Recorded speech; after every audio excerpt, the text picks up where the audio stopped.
काला खाऊ दही भात वैकुंठी तो ऐसे नाही गवळ काही काल्याचे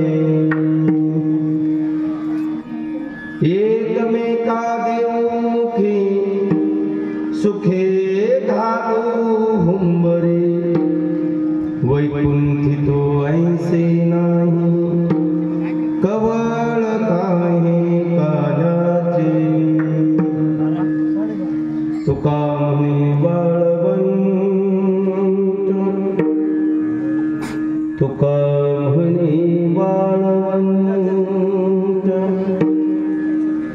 बरवे नीत उत्तम वैकुंठी तू ऐसे नाही कवळ काही कार्याचे योन तत्प्रविश्य ममवात्मिमां प्रसुप्तां संजीवयत्यखिल शशिधरस्वधाम्ना अन्नं सहस्रचरण श्रवणत्वगादिं प्राणान् नमो भगवते पुरुषाय तुभ्यं कृष्णाय वासुदेवाय हरये ब्रह्मणे प्रणतक्लेशनाशाय गोविन्दाय नमो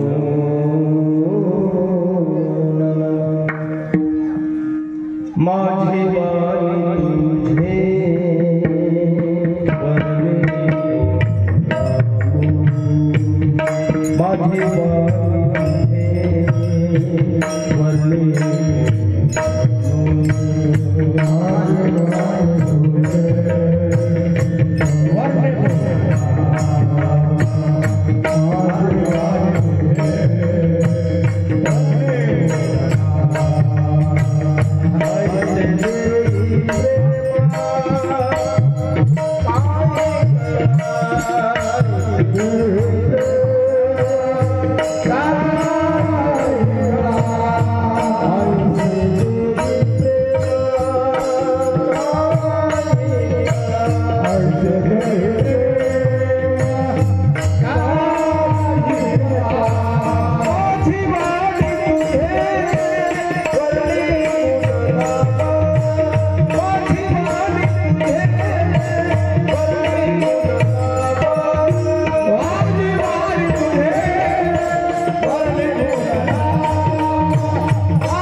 देवादि देवा जगत्रय जीवा परियेशी केशवा विनंती माझी ठेव बाळा ठेव तिथं माझी वाणी तुझे वर्णी गुणनाम ऐसे देई प्रेम काही कळा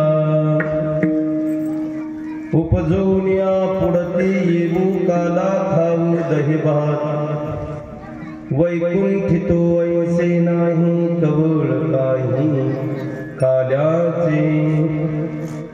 उपस्थित संत सज्जन श्रोती मायबा ज्ञानवंत प्रज्ञावंत वयोवृद्ध चतुर बहुश्रोत श्रोते माता भगिनी कार्यक्रमाचे सर्व आयोजक नियोजक, सप्ताह कमिटी, गावातील सर्व परमार्थिक क्षेत्रातील भजनी मंडळी, गायनाचार्य, वादनाचार्य, सर्वांच्या चरणी नतमस्तक होऊन पवित्र अशा ह्या आत्माराम बाबाच्या दरबारामध्ये आपल्या गावचं नव्हे, महाराष्ट्राचं, हिंदुस्थानाचं नव्हे, जगाचं कुलदैवत असणाऱ्या पांडुरंगरायाच्या 43व्या वर्धापन दिनानिमित्ताने समर्थ सद्गुरू मारुतराव महाराजांचा चालत आलेला हा नेमाचा सप्ताह, आज आपण 43व्या वर्षाला 1 तासाने निरोप देणार आहोत आणि 45 वर्षामध्ये 44 तर मी वाट पाहत होतो कोणीतरी काहीतरी म्हणून एक उडी मारतील म्हणलं, एक पायरीवर 43 आणि 44व्या वर्षामध्ये पदार्पण करणार आहोत. मोठ्या थाटामाटामध्ये चालू वर्षाचा कार्यक्रम संपन्न झाला. प्रपंचामध्ये जसं प्रत्येक वर्ष आपलं संसारामध्ये प्रगतीपथावरती असतं, डेव्हलपिंगच्या माध्यमातून, तसं परमार्थ सुद्धा प्रगतीपथावरती असावा, डेव्हलपिंगच्या माध्यमातून असावा. आणि दरवर्षी एका पायरीने आपण वर चढत गेलं पाहिजे. नीट आहे का? एका पायरीने वर चढत गेलं पाहिजे. एकदा कळसाला आपला स्पर्श झाला, परत माघारी येणे नाही. परत माघारी येणे सोसे मन झाले.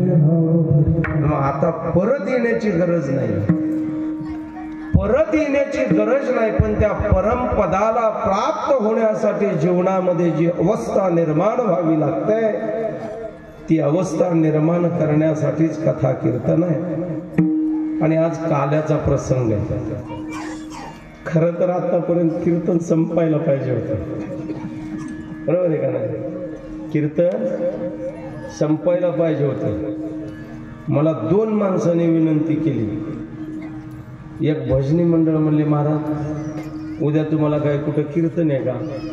लय ताप आहे, हा म्हणावतं का आहे की नाही म्हणावतं का आहे. म्हणून मी त्यांना म्हणलं नाही, मग निवांत करून म्हणे 11 11:30 वाजता चालू. भजनी मंडळांचं एक ऐकावं लागलं आणि आमचे कार्यकर्ते अनिलराव म्हणले आताच भगोनी ठेवले चुलीवर. निम उरकत आलंय म्हणायला. काल्याचं कीर्तन फार मजेचं आणि ऐकण्याची मानसिकता नसताना सुद्धा माणसं बसतात, हे फार विशेष आहे. बरं का? रात्रभर कीर्तन ऐकली माणसं. रात्री कीर्तनाला कोण कोण होतं म्हणायची गरजच नाही, गरज नाही. ज्याचा चेहरा टवटवीत दिसतो समजायचं ह्यानं गोधडीत होतं.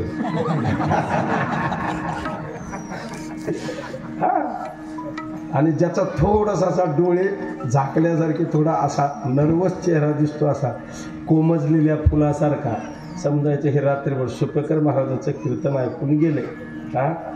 आणि मस्त उगा असं झेंडूच्या फुलावणी दिसाले, तर समजावं हे रात्री नव्हतं. आता इथं कोण कोण रात्री नव्हतं ते बोटं करून मी दाखवू का तुम्हाला? खरं जर बघायचं असतं आप त्याच्यामध्ये वेळ जाईल. त्यामुळे खूप भरपूर लोक होते रात्री पण, आणि तसं मी पण होतो. मी पण होतो, काय नाही फरक पडत, वस्तूच तिथे म्हणलं तसं. आता बघा, काल ग्रंथ मिरवणूक झाली, कथा झाली, रात्रभर बसलो, आता कीर्तन झालं. मला परत सेल्फ ड्रायव्हिंग, माझ्याकडे ड्रायव्हर नसतो, 500 किलोमीटरचा प्रवास करायचा. अलग लक्षात, हृदय असता नाम तुझे एवढंच घ्यायचं, बाकीचं नाही. बरोबर. रात्री माऊलीने एक गोड उदाहरण दिलं. आज सुपेकर महाराजांचं एवढं वय असून सुद्धा रात्रभर बसून राहू शकतात, आपण का नाही राहू शकत? आपणाला हो. आणि विशेष म्हणजे मागच्या वर्षी त्यांनी कंप्लीट अर्धा म्हणजे 37 मिनिटं कीर्तन केलं होतं. मागच्या वर्षी त्यांनी 37 मिनिटं आणि रात्री 1.5 तास कीर्तन सेवा केली महाराजांनी. खरं का? म्हणजे ह्या वयामध्ये सुद्धा जर बसून राहू शकतात, आपण का नाही राहू शकत? आणि ही परंपरा जोपासणारी मंडळी आहेत. हे बघा, मोठ्याच्या लग्नामध्ये खाया प्यायला कमी जास्त असलं तरी चालेल, पण बैठकीला एखादा वजनदार माणूस बसून असला की त्या लग्नाला शोभा येत असते. तसा आपल्या कार्यक्रमाला, आपल्या ह्या सप्ताहाला असा महात्मा नुसता बसून जरी राहिला ना, तरी त्या सप्ताहाचं आणि त्या कार्यक्रमाचं वेटेज वाढत असतं, वाढत असतं. आनंदाची गोष्ट आहे. काय म्हणतात, ज्याची बायको चांगली त्याचा संसार चांगला, ज्याची बायको चांगली त्याचा संसार चांगला, ज्याचे बैल चांगले त्याची शेती चांगली. पेरणीतच पडायला लागल्यावर काय करावं? बैल वर्षभर खायला घालायचं आणि पेरायच्या टायमिंगला बसायचं, उठतच नाही. बरं, ज्याचे बैल चांगली त्याची शेती चांगली, ज्या गावचे सरपंच चांगले त्याचं गाव चांगले. बरं का? काय काय गावातले सरपंच संध्याकाळी बॅटऱ्या लावून हुडकून उचलून आणावं लागतात आणि बाहेर उभा करून बादलीनं पाणी टाकावं लागतं. लक्षात घ्या, ज्या गावचा सरपंच चांगला ते गाव चांगले, आणि ज्या सप्ताहाचे कार्यकर्ते चांगले त्याचा सप्ताह चांगला. लक्षात घ्या. चांगले या शब्दाचा अर्थ अजून वेगळा आहे. आज काल्याचा प्रसंग आहे आणि काल्याच्या चिंतनासाठी निवडलेला अभंग. महान भगवत भक्त वैराग्याचे मूर्तिमंत अवतार, भक्तीचा जिव्हाळा, संप्रदायाचं प्रतीक, हिंदुत्वाचा स्वाभिमानी, हा मृत्यू लोकाला लाभलेलं संत रूपी धन, संत श्रीमंत जगद्गुरु तुकाराम महाराज यांचा अभंग आहे. या अभंगामध्ये 4 मुद्दे प्रामुख्याने महाराजांनी सांगितलेले आहेत. अभंग सगळ्यांच्या पाठांतरातला आहे, नव्याने पाठ करण्याची काय आवश्यकता नाही. साध्या टाळकऱ्याच्या सुद्धा अभंग पाठ आहे, साध्या टाळकऱ्याच्या सुद्धा. या अभंगामध्ये 4 मुद्दे महाराजांनी मांडलेले आहेत आणि अगदी महत्वाचे आहेत.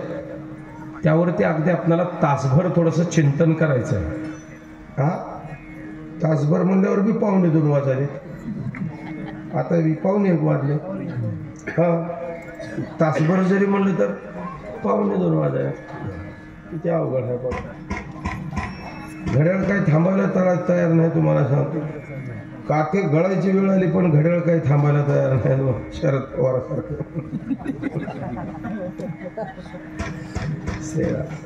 आहे का?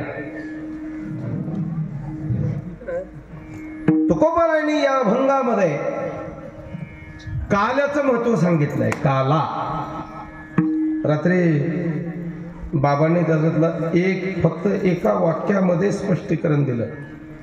बरोबर आहे ना? काला. काला या शब्दाने संप्रदायाची सुरुवात आहे. नीट आहे का? काला या शब्दाने वारकरी संप्रदायाची सुरुवात आहे आणि काला याच शब्दाने वारकरी संप्रदायाची सांगत आहे. व्याकरण जर कुणाला जमत असेल तर बघा, याच्यामध्ये ककार आणि लकार आहे. तुकोबारायांचं वाङ्मय एवढं फार सोपं नाही, लक्षात घ्या. ककार आणि लकार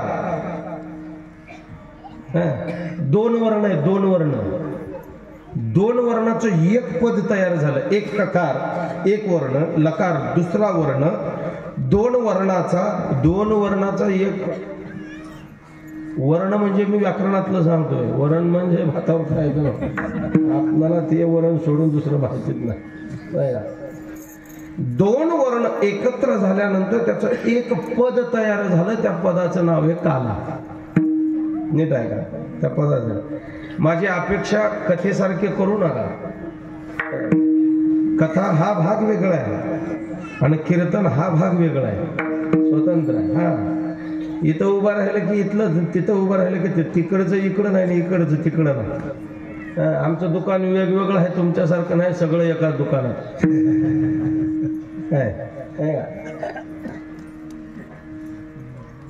व्याकरणाच्या माध्यमातून बघितलं, काला 2. आता नीट आहे का? थोडाच वेळ पण थोडंसं चिंतन. दोन वर्णाने एक पद तयार झालं, तसं दोन पदार्थाचं एकत्र झालं ते पद, त्याचं नाव काला. पहिला शब्द आणि दुसरा शब्द. दोन पदार्थ एकत्र कोणते आहेत? आता याच्यामध्ये काल्याचे 3 प्रकार आहेत. मी तो शेवटच्या चरणावरती वेळ मिळाला तर सांगणार. काल्याचे अधिकारी 3 आहेत. काला 3 प्रकारचा आहे आणि काला 3 ठिकाणी केल्या जातो. काला एका ठिकाणचा नाहीये.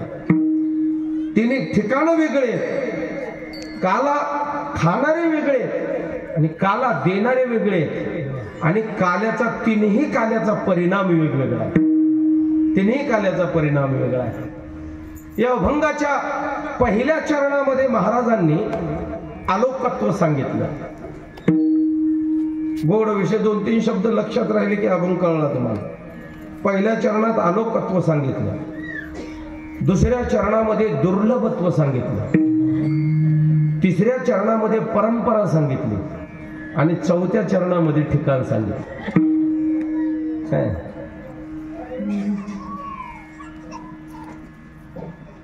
वर्ण आणि वर्णनीय विषयाच्या माध्यमातून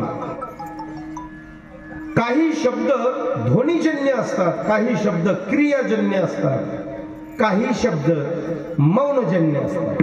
नीट ऐका बरं का. क्रियाजन्य, काही शब्द ध्वनिजन्य. व्याकरणाच्या दृष्टिकोनातून ध्वनी कानावर पडतो, कुठं काय चाललंय आपल्याला माहिती नाही, आणि आवाज कानावर आल्यानंतर आपल्याला कळतं आपल्या गावात काहीतरी चालू आहे. नीट आहे का. काल्याचं कीर्तन झालं आणि रस्त्याने आपण नांदेडला निघालो. दुसऱ्याच्या गावात आवाज ऐकायला आला. कोणता? आता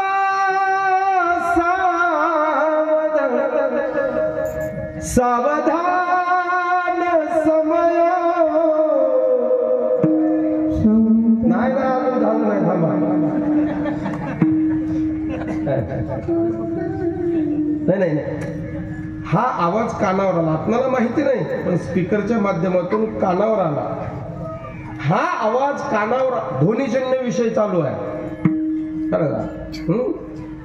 समजणाऱ्याने समजून काय घ्यावं, तिथं कोणीतरी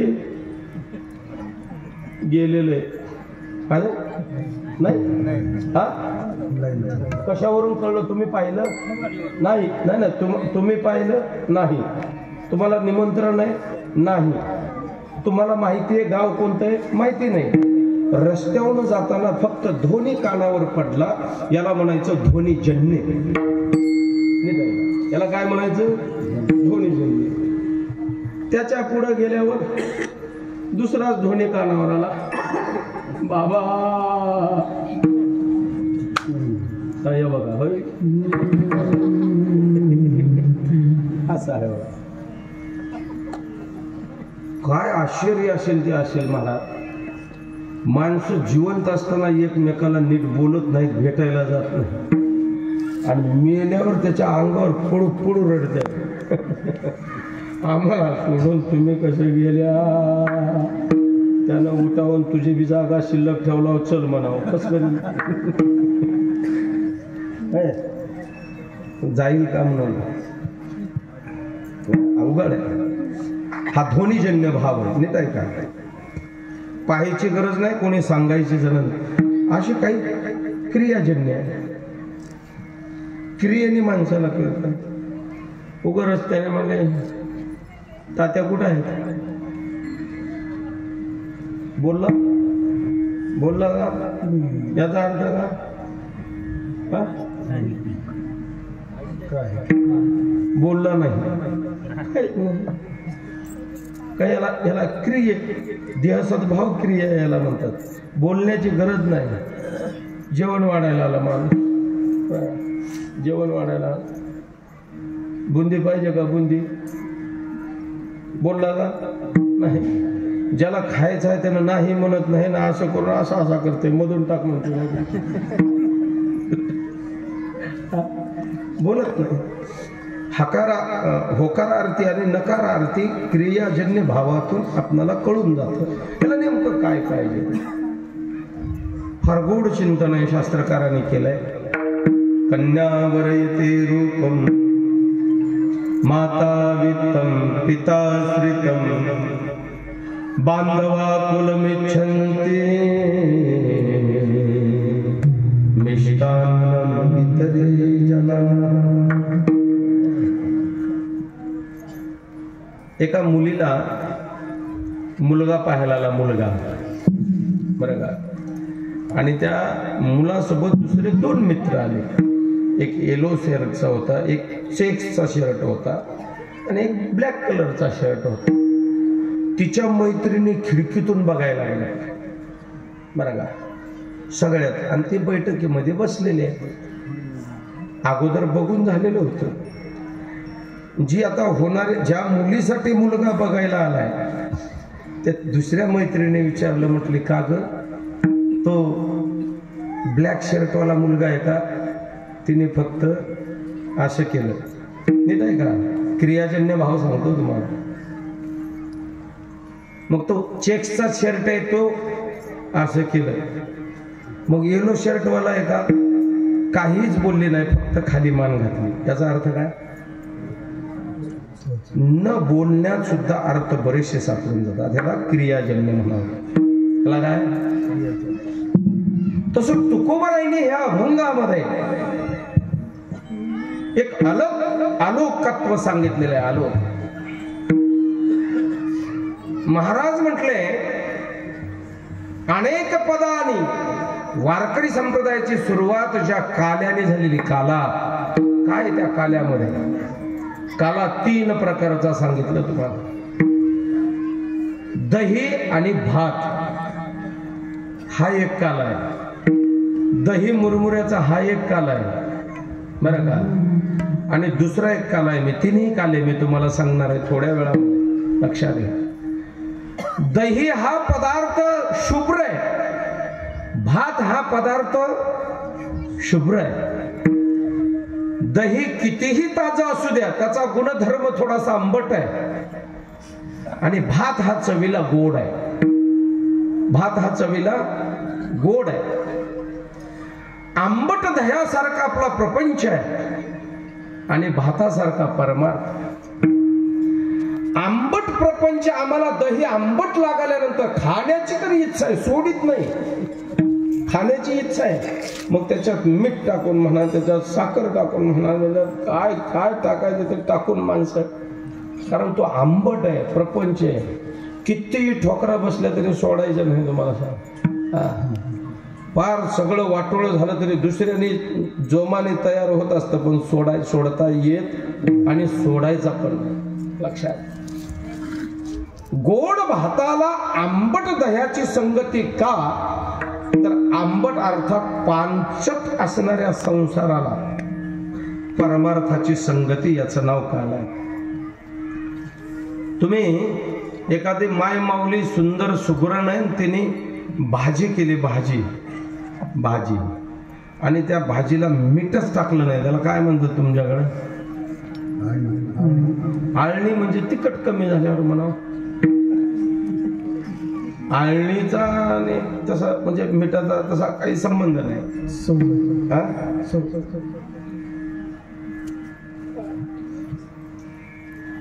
म्हणजे मिरची कमी जास्त झाली तर तिखट, थोडा आळणी, थोडा हा भाग असतो. पण मीठच टाकायला विसरले, त्याला आळणी नाही, काहीच नाही. जुना शब्द आहे आपल्याच भागातला, पानचट. काय शब्द आहे?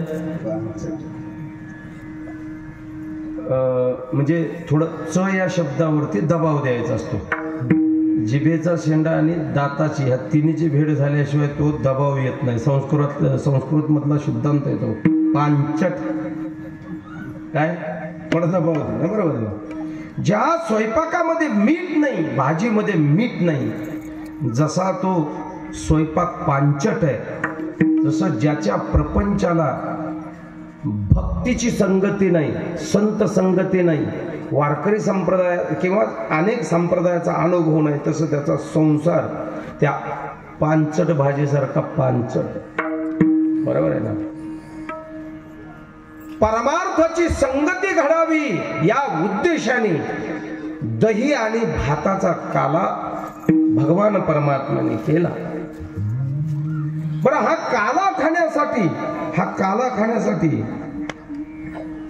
काय माहितीये का, असं म्हणतात जिथं पिकतंय तिथं विकत नाही, आणि जिथं विकतंय तिथं पिकत नाही. जिथं विकतंय तिथं पिकत नाही. हा काला अनंत जन्मापासून चालत आलेला आहे. 5000 वर्षापासून चालत आलेला आहे. 5000 वर्षापासून चालत आलाय. तर 43 वर्षापूर्वी आम्ही का खाल्ला नाही? तर आमच्या गावात हा काला नव्हता, आला नव्हता. चला, हा काला चंद्रभागेच्या वाळवंटामध्ये 800 वर्षापूर्वी नामदेवरायांनी ज्ञानोबारायांनी केला. मग 800 वर्षाच्या पूर्वी काला का नव्हता? तर काला वाळवंटापर्यंत सुद्धा आला नव्हता. तोच काला 5000 वर्षापूर्वी भगवान श्रीकृष्णाने यमुनेच्या वाळवंटात केला. त्याच्या अगोदर का काला नव्हता? तर काला करणारेच अवताराला आले नव्हते. काला करणारे अवतार. काला एकट्याला होत नाही. हो, काला करण्याचा अधिकार वेगळ्यांना आहे आणि काल्याचा प्रसाद देण्याचा अधिकार वेगळ्यांना आहे. तसं एक तर बरं का, काल्याचं कीर्तन एकतर गायीची सेवा करणारा त्याचा असावं, बरं का. एक तो ब्रह्मचारी महात्मा असावा, नाही तर 2 तीर्थक्षेत्री राहणारा असावा. अलीकडे आता बायाचे बी काल्याचे कीर्तन व्हायलेत. हे आमच्या वारकरी संप्रदायाचं दुर्दैव आहे. मला त्या विषयाकडे जायचं नाही, लक्षात घ्या. काला हा एवढा दुर्लभ असणारा काला आहे. महाराज, तो काला खाण्यासाठी जन्माला यावं लागतं. जन्माला येण्याच्या पाठीमागे शास्त्रकाराने आनंद कारण सांगितले. 3 वर्ग आहेत. एका वर्गाला यावं लागतं, दुसरा वर्ग स्वतंत्र येत असतो, आणि तिसऱ्या वर्गाला आणावं लागतं. नीट आहे का? बरोबर. यावंच लागतं. कुणाला यावंच लागतं? तुम्हा आम्हाला यावं लागतं. कशासाठी? पूर्वी जन्मामध्ये पुण्य केलं असेल, पुण्याचं रूपांतर सुखात होत असतं. सुख भोगण्यासाठी मृत्यू लोकामध्ये जन्माला यावं लागतं. सुख भोगल्याशिवाय पुण्य वजा होत नाही. एक, पूर्वी जन्मामध्ये पाप केलं असेल, पापाचं रूपांतर दुःखात होतं. दुःख भोगण्यासाठी मृत्यू लोकात जन्माला यावं लागतं. दुःख भोगल्याशिवाय पाप वजा होत नाही. पाप पुण्य करुणी जन्मा येतो प्राणी.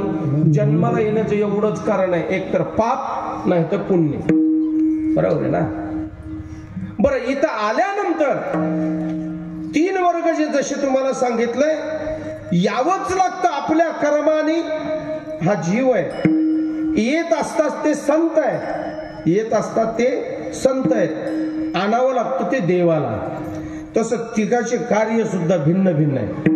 तिघाचे आपण जन्माला आल्यानंतर जे करायचं ते करत नाही, दुसरी आगाऊ कामं वाढवून ठेवतो, निघून जातो. नीट आहे का?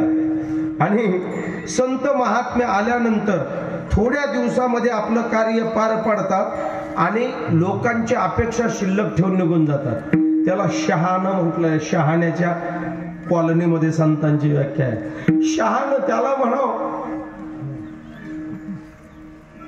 येतंय काम झाल्यावर लगेच निघून जात.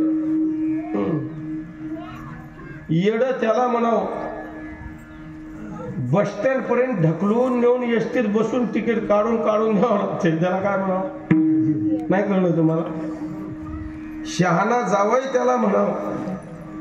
आल्यावर एखादी रात्र मुक्काम केला सगळ्यांचा आग्रह म्हणून, दुसऱ्या दिवशी लोकांची थोंड बघण्याच्या अगोदर निघून जातो. त्याला काय म्हणायचं? शहाणा जावई म्हणायचं. हरभऱ्याचं खळं झालं, करडीचं खळं झालं तरी जायचं नाव घेतलं. ह्याला कोणता जावई म्हणावं? नाही कळलं तुम्हाला? कबीरदासांचं एक वाक्य आहे, दूर जवाई फूल बराबर, नजीक जवाई आदा, घर जवाई गदे बराबर, जब चाहे तब लादा. दूर जावाई फुलासारखा म्हणतात. जावाई निघाल्यानंतर काय सांगावं? आश्चर्यदाने मच्छरदाने गुलाब पाणी, 25 माणसाची ताना तानी. मी म्हणत नाही, आमचे तुकाराम महाराज म्हणले, नाकीचा मोती ठेवी घाना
तर काहीच सांगणार नाही. म्हणजे महिलांच्या आवडीचा विषय सांगितलाय. शेण साई उतरंड जावई नाही ग काय काय रस्त्यावर पडलेलं जनावरांचं शेण महिलांना जुन्या महिलांना आवडत होता आणायच्या. सडा समर्जन करायच्या. आता कोणी सडा टाकीत नाही. सडा टाकायच्या टायमिंग पर्यंत हेच घरात पडून राहतात. कोण सडा टाकणार. दुसरी गोष्ट जुन्या काळामध्ये उतरंडे असायच्या. उतरंडे मडक्यावर मडकं मडक्यावर मडकं. हा आणि ह्या आमच्या आजीमाय त्याच्यामध्ये भुईमुगाच्या शेंगा ठेवायच्या. खरं का भुईमुगाच्या शेंगा काही काही शेवया काही काही त्याच्यामध्ये तीळ साखर असायचं. मला सांगतो जर घरातली घरमालकीन गावाला गेली 8 दिवसांनी जर आली तर ती पहिलं कुठंच जात नव्हती. देवघरात पूजा केलं काय बघत नव्हती. पहिलं उतरंडीकडे जाऊन बघायचे माझ्या मडक्याला कोणी हात लावलाय का.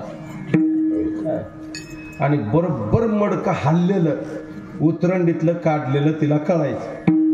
काय इंजिनिअरिंग डोकं होतं काय सांगतो.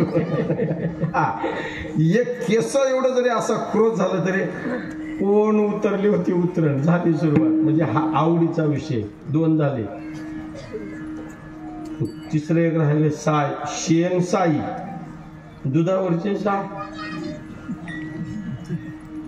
पाकिस्तानचं सैन्य अलीकडे येईल तुम्हाला सांगतो केदारनाथ पर्यंत. पण दुधावरचे साय कपात येऊ देत नाही ती. फू फू करून अर्ध्या लिटर दुधामध्ये 1.5 लिटर थोका घालील ती. साईच्या काय बाप्पाची ताकद इकडे यायची येऊ देत नाही. आवडीचा विषय हा त्याच्या आवडीचा विषय. आणि शेवटचा सांगितला जावई. जावई वर्षभर झालं होतं लग्नाला आणि उभं येणार आहे म्हणून बातमी कळली सासरवाडीला. मस्त कार घेतली पांढरे कपडे बिपडे घातले सासरवाडीला निघाला. चौकात 2 मित्र भेटले. त्याला म्हणले बाळासाहेब कुठं चालला. सासरवाडीला चाललं. उठले पहिल्यांदाच लगा म्हणला आमचे अजून झाले नाहीत म्हणलं. आमचे झाल्यावर आम्ही आमच्या सासरवाडीला तुला नेऊ. कमीत कमी विचारायचं तरी म्हणला चल म्हणून. त्याची इच्छा नव्हती यांना न्यायची पण ही माग लागून बळच बसली गाडीत. सासूबाईला आनंदात जावई येणार आहे. जावायचे मित्र येणार आहेत. पावसाळ्याचे दिवस अख्खं गाव फिरले. कुठं दूध मिळतं का कुठं दही मिळतं का कुठं तूप मिळतं का कुठंच मिळालं. मुदखेडला गेली. 1 नंबरचा गला कुणाचा आला होता म्हणजे त्याला फोन करून बघावं म्हटले दूध मिळते का काय. हा माऊलीला विचारा म्हणजे त्याच्याकडे बी नाही गेलं. पावसाळा आहे हो म्हशी सगळ्या आटून गेल्या दूध नाही काय नाही.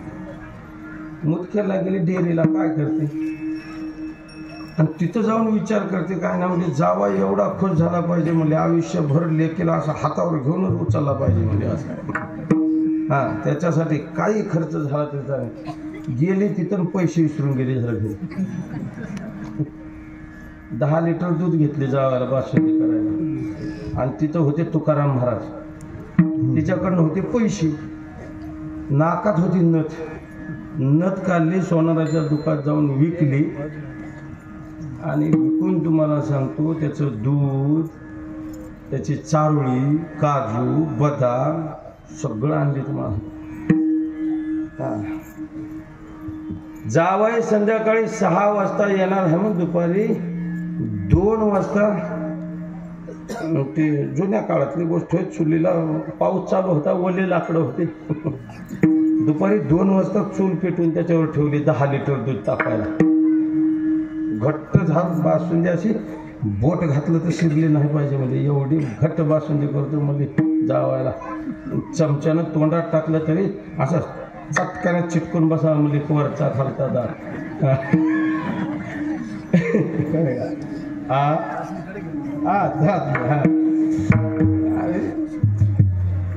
आले 4 वाजता 5 वाजता पाहुणे. मोठी बैठक होती, बैठक बसली. बैठकीच्या समोरच असं चुलीवर स्वयंपाक करत होते बिचारी. बोल एकीच झडीनं लाकडं भिजलेले, जाळ लागणार झाले. ते काय दूध घट होईना झालं. बक्कूळ त्याच्यामध्ये पावडर टाकून आली, चारोळी टाकून आली. त्या ओल्या लाकडाला फुकून फुकून फुकून बेजार झाली. धूर नाकात जाऊन नका सर्दी झालं होतं तिला.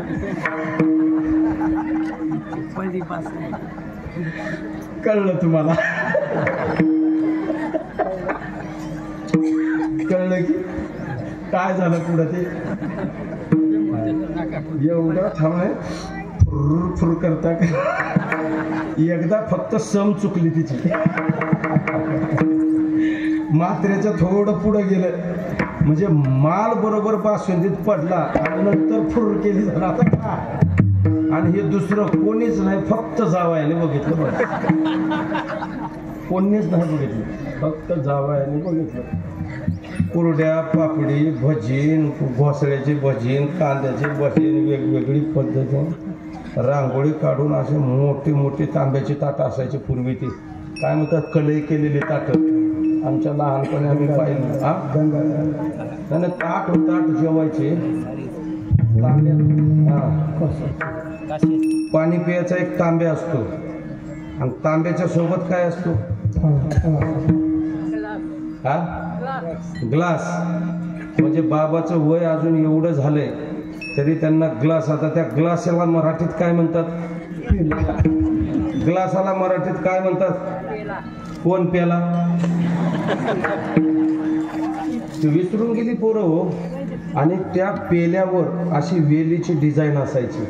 अजून जुन्या घरात काही पाहायला मिळतील तुम्हाला.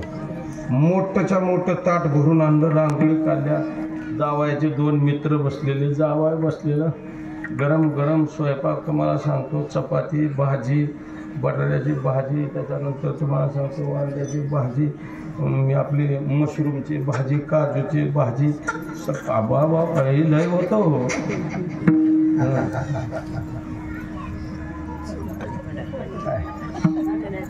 शेजारचे जावायचे मित्र बसलेले. म्हणले बरं झालं, म्हणजे घरी जेवण आलो नाही, नाही तर जेवण आलो असतं तर येऊन घोटाळा झाला असता. म्हणजे उपवास धरून आलेलं बरं झालं. म्हणजे बसली एकानं 7 वाट्या बसून द्याणारे.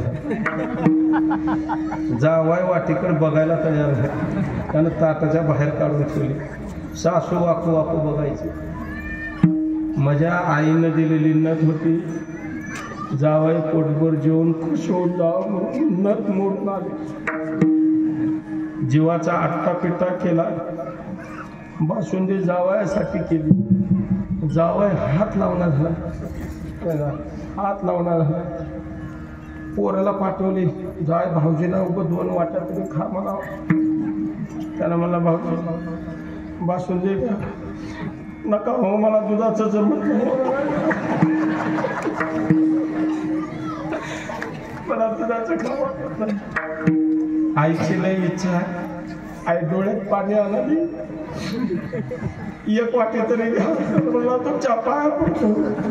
1 चमचा सुद्धा नको, 1 चमचा सुद्धा नको. मिळवले नाही तिथं काय दम निघाला. सासऱ्याला पाठवली, तिच्या मालकाला. काय असेल ते असेल, काय राहिलंय का जावयाचं द्यायचं तर काय राहिलं नाही. दीपावळीला 5 ग्रॅमचे 80,000 होते नाही तर 85 होते. 5 ग्रॅमची आमटी घालतो म्हणा जावायला. जावाय जेवणा झाले. बाकीचे बघा सगळं भगोना बुडाला नेलेत. बासुंदी खाऊ बुडाला नेले. जावाय अजून एक घोट घ्यायला तयार नाही, एक घास घ्यायला तयार नाही. 5 ग्रॅम द्या. साखरा मला जावाय बापू काय तुमचा रुसवा फुगवा असेल मला एकांतात मागा. 2-3 वर्ष काही पिकलं नव्हतं पण मला यावर्षी 50 पोते सोयाबीन झाले. मला अजून विकलं नाही. मागच्या वर्षी सुद्धा कापूस मरणाचा झालाय म्हणून 5 ग्रॅम काय 7 ग्रॅम काय 1 तोळा द्यायला तयार आहो. पण म्हणला तुम्ही उपवास पोटी जाऊ नका. त्याला म्हणला मामा 7 चपात्या खावा म्हणला. तुम्ही म्हणत असाल अजून 12 खातो पण मला बासुंदीचं नाव घेऊ नका.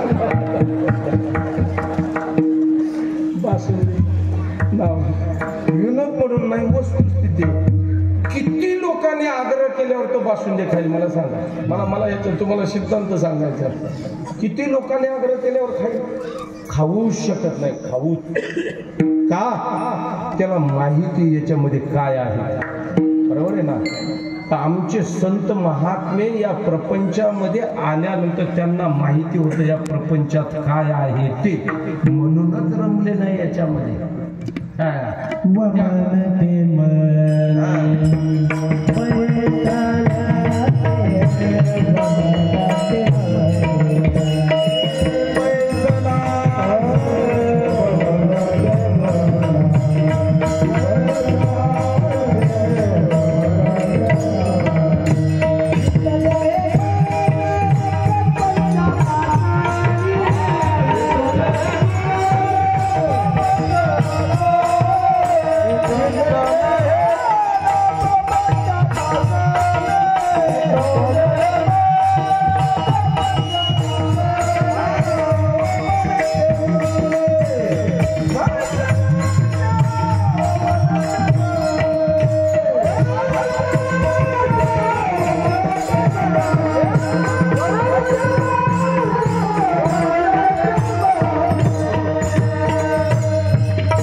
विठ्ठले हे चित्त प्रपंचापासोनी आणि वमन ते मनी.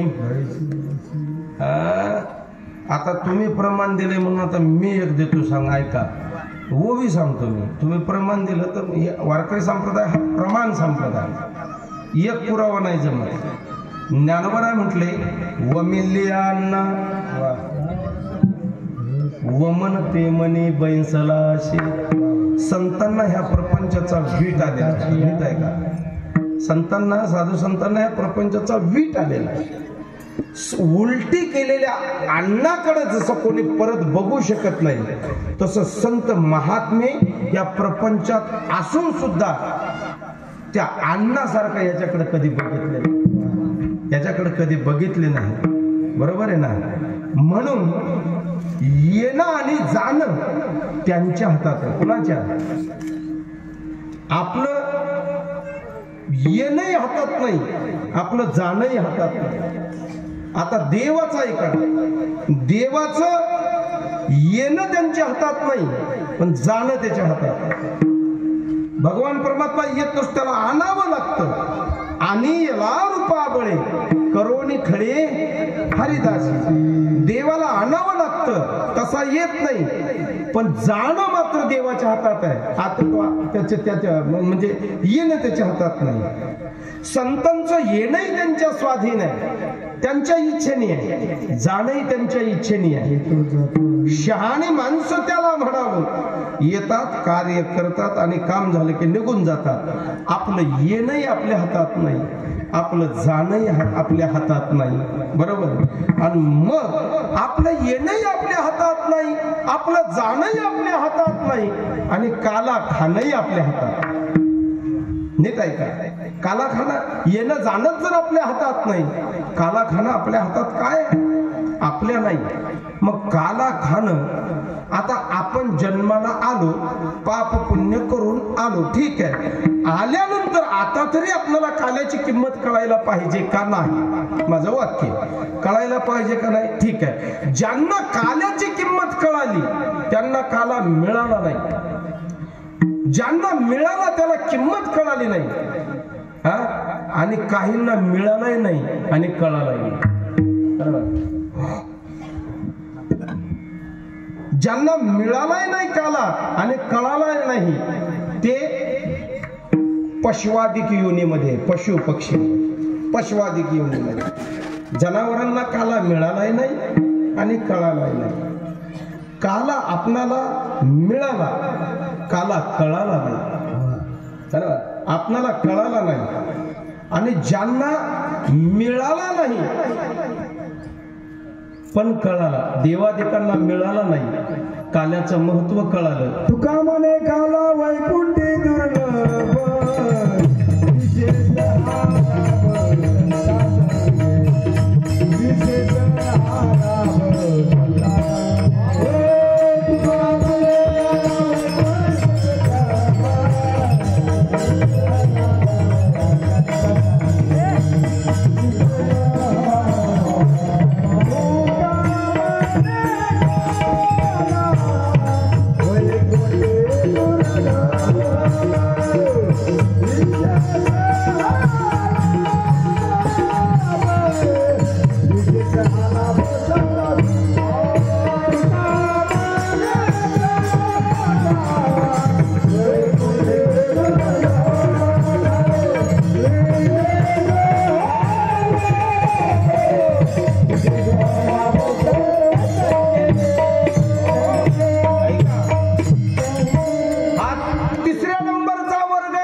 त्यांना काला कळाला पण मिळाला नाही. तुका म्हणे काला वैकुंठी दुर्लभ, बरोबर आहे ना.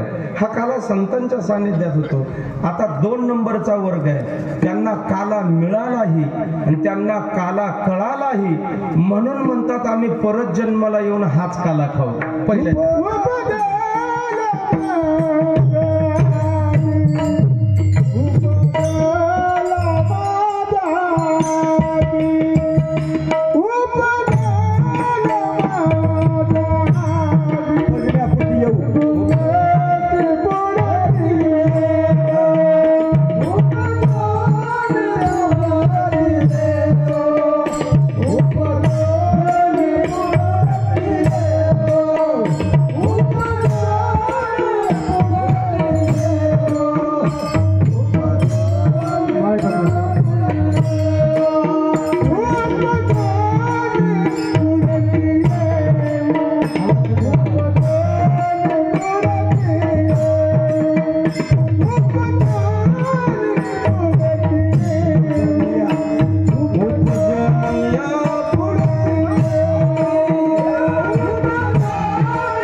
महाराज म्हटले या काल्याचं महत्व आम्ही समजून घेतलेलं आहे, म्हणून परत परत आम्ही जन्माला येऊ आणि परत परत काला खाऊ.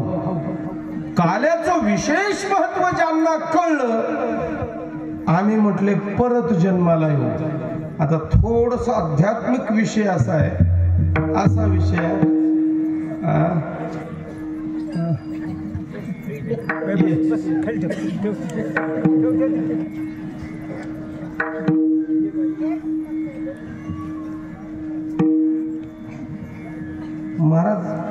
काला खाण्याचं सुख किती आहे? बोला बोला. अगदी क्षणिक सुख आहे काला खाण्याचं. नीट आहे का? जन्माचं दुःख केवढं आहे? म्हणाल सुख पाहता जवा पाडे, दुःख पर्वता एवढे. लोक आश्चर्यचकित झाले. नुसतं काल्याच्या सुखासाठी डोंगरा एवढं जन्माचं दुःख एवढं सोपं आहे. पण एक लक्षात घ्या, मोठ्या दुःखातून छोटं दुःख वजा होत असतं आणि मोठ्या सुखातून छोटं सुख वजा होत असतं. एका बाईचं लेकरू मेल, रडत बसले बिचार. 2-3 दिवस रडत बसली. शेजारच्या गल्लीतली आली. म्हणलं काय रडते? लेकरू मेले. म्हणजे किती दिवस रडणार आहे सगळं? तुझं एक मेलंय म्हणजे, म्हणजे 5 एकदाच मेले तुम्ही. कसं करू मी? हिचं एकच मेलं होतं, तिचे 5 मेलेत म्हणल्यावर ती मोठं दुःख आहे. निवांत झाले. आपल्यापेक्षा मोठा देवकीचे 6 मेले होते. मेले होते का? बरोबर आहे ना? हे मोठ्या दुःखातून छोटं दुःख वजा होत असतं. मोठ्या सुखातून छोटं सुख सुद्धा वजा होत. एका साहेबाला 1,00,000-1,25,000 रुपये पगाराची नोकरी होती. कोणती होती काय माहित नाही, पण आता पगार एवढा होता झाला. काय करायचं आपलं? हा आपल्यासारखा. आणि त्याचं पोस्टिंग झालं, बढती मिळाली, त्याच्यापेक्षा उच्च पदावरती गेला. IAS IPS उच्च पदावरती गेला. आणि त्याच्या माध्यमातून पण त्याला 7 पोरी होत्या. 7 पोरी. मुलगा नव्हता. पैसा रोज वर्ष म्हणजे महिन्याला 2 लाख रुपये घरात येतो. मुलगा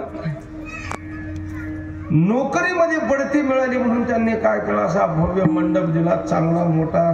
जास्त महाराज बोलून घेऊन सगळे 4 गावचे भजनी मंडळ बोलून घेऊन मोठं सप्त्याचा काय आपलं कीर्तनाचा कार्यक्रम ठेवला. वारकरी सगळे जेवायला बसलेत, कीर्तनकार जेवायला बसलेत. बुंदीचं टोपलं हातात घेतलंय. सगळ्या वारकऱ्याला वाढत महाराजापर्यंत वाढत गेला. तेवढ्यात त्याला फोन आला सासरवाडीचा. हॅलो साहेब, अभिनंदन बरं का, तुम्हाला मुलगा झाला बरं का. 7 पोरीवर 7 मुलीवर 8वा मुलगा झाला. मुलगा झाला म्हणण्याबरोबर त्या हातातलं बुंदीचं टोपलं त्या महाराजाच्या डोसक्यावर बरं का. कीर्तन केलं होतं हे सुख होतं का नाही? महाराज लोकांची पाद्य पूजा करून रांगोळी काढून भोजन वाढत होतं हे सुख होतं. पण ह्या सगळ्या सुखापेक्षा 7 मुलीवर मुलगा झाला हे मोठं सुख त्याला झालं. आणि ह्या मोठ्या सुखातून बारकं सुख वजा झालं. तसं मोठ्या दुःखातून छोटी दुःख वजा होत असतात. तुकाराम महाराज म्हटले, जन्माचं दुःख जरी आमचं मोठं असलं. आता तिसरी गोष्ट अशी आहे, छोट्याशा सुखातून मोठं दुःख सुद्धा वजा होत असतं. छोट्या सुखातून मोठे मोठे पर्वता एवढे दुःख सुद्धा वजा होत असतात. काल्याच्या प्रसादाच्या सुखासाठी आणि काल्याच्या प्रसाद सातत्याने सेवन करण्यासाठी आम्हाला परत जन्माला यावं लागलं तरी चालेल. त्या जन्माचं दुःख भोगण्यासाठी आम्ही तयार आहे. पण आता दुसरा एक जण म्हणला, महाराज काय सोपं काम आहे का? मला जा जा या या जा जा या या करण्यापेक्षा आता तुम्ही आलाय का नाही? मला काय म्हणायचं, आता तुम्ही आलाय का नाही? ते महाराजाला म्हणाले, आता तुम्ही आलाय का नाही? आताच एक शेरभर दही मुरमुऱ्याचा काला तुम्हाला टोपलभर आणून देतो. निवांत स्टेजवर बसा, एक पाण्याची बाटली आणून देतो.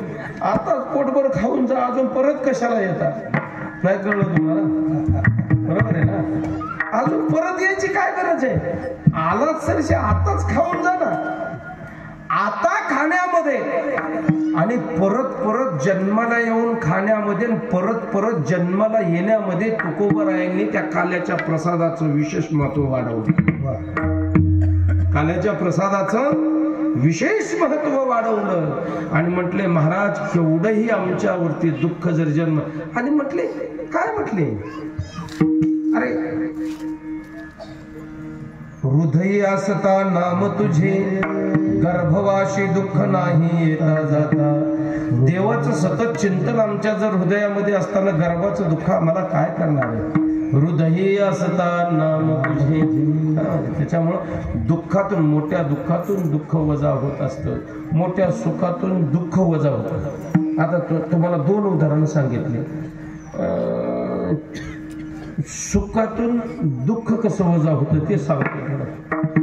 ऐश्वर्य संपन्न राजाचा प्रधान फार रागिष्ट, भयानक रागिष्ट प्रधान. राजा शांत असतो, प्रधानच लय रागिष्ट असतं.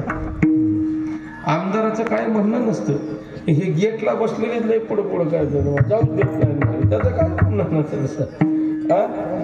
बस बस बस बस चहापेक्षा चहा कॅटली करा. बरं ते प्रधान असलं होतं तुम्हाला सांगतो, एवढं रागिष्ट आणि एवढं भयानक. त्याच्या नाकावर माशी जरी बसायचं असेल तर त्या माशीला परमिशन काढावं लागत होतं, तुझ्या नाकावर बसायला येऊ का. नाही कळलं तुम्हाला काय थोडेसे हे असे बारकाले विनोद कळायला बी सुद्धा 5G लागते. 5Gच्या पुढचं लागतं. म्हणजे आता त्याच्यापेक्षा खाली येऊन काही मला बोलता येत नाही. तुम्हाला एक विनोद कळावा म्हणून सांगतो. विनोद कळण्यासाठी एक विशेष दर्जाची बुद्धी असायला लागते. 2-3 लेकरं खेळत होते. 2-3 लेकरं खेळता भांडणं झाली. म्हणजे एका पोरानं काय केलं, त्या दुसऱ्या पोराला म्हणलं मला खेळू देण्यात झाला, म्हणलं मला मारायला, म्हणलं जा तुझा आजा मरल. म्हणलं काय म्हणलं, आजा मेलं की दुसऱ्या दिवशी म्हातार मेलं. आणि ते पोरग घरी जाऊन म्हणाले, ते शेजारचा बाया मला म्हणला होता तुझा आजा मरल, त्याच्यामुळे आजा मिळाला माझा. म्हणलं त्याला घरी जाऊन विचारलं, तुझ्या लेकराला सांभाळून सांग, काय तुझ्या लेकराला सांभाळून सांग. आणि ते बोल ते असतात काय काय माणसं, तिचं लेकरं होतं काळ्या जिभेचं. ते बोललं की खरं होते म्हणून आपल्याला काय माहित नाही. मला ते काळ्या जिभेचं माणूसच भेटणार झाले. मी म्हणावं त्याला काय धापात 1 सप्ताह त्याला गेला हरकत नाही. उगा एकदा तरी मुख्यमंत्री होण्याचा आशीर्वाद देईल की म्हणतात माणसं. काळ्या जिभे बोललं की खरं होतंय म्हणतात. काळ्या जिभेचं माणूस बोललं की खरं होतंय म्हणून माणसं त्याच्यापासून भिवून राहतात. पण पांढऱ्या जिभेच्या माणसाने सत्य घटना 800 वर्षापासून सांगायला सुरुवात केली, त्यांचं ऐकायला कोणी तयार नाही. किती सांगू तरी न ऐकते बटकीचे पुढे पण ते काळ्या जिभेवाल्याला माणसं ते कार्ट ते काळ्या जिभेचं होतं बा. आणि त्याची आई 2-3 ठोके टाकले त्याला. म्हटले दुसऱ्याचे भांडणं घेण्यान देण्याच्या घरी आणणार कशाला शाप दिलाच. म्हणले त्या पोराला तुझा आजा मला, तो मला आई मला जास्त मारू नको म्हणला, आता लय लागायला म्हणला, तू बघ ना तर मी तुलाही काहीतरी म्हणेन बघ. ते अजून मला काय म्हणणार, परत ते कान फडे जा म्हणे, जा म्हणलं तुझा बाप मरण होता. मेला व दुसऱ्या दिवशी तिचा बाप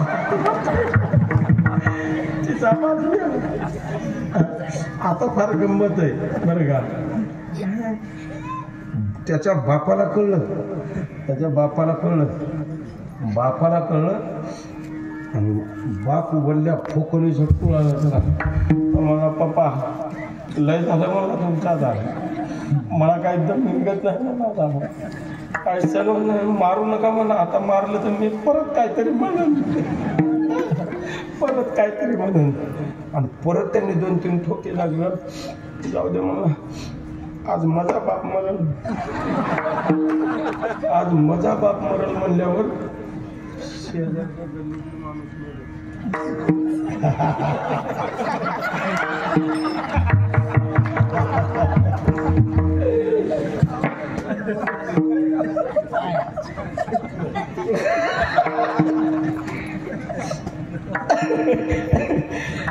याला आता बघा हे माझ्याकडे असलं असतंय. आता याला कोणती रेंज लागते ते तुम्ही समजून घ्या. म्हणजे विनोद कळण्यासाठी सुद्धा बुद्धी चातुर्य असावं लागतं. विनोद म्हणजे काय ते आपला टाइमपास नाही आहे, एक सिद्धांताची बाजू पटवण्यासाठी असते.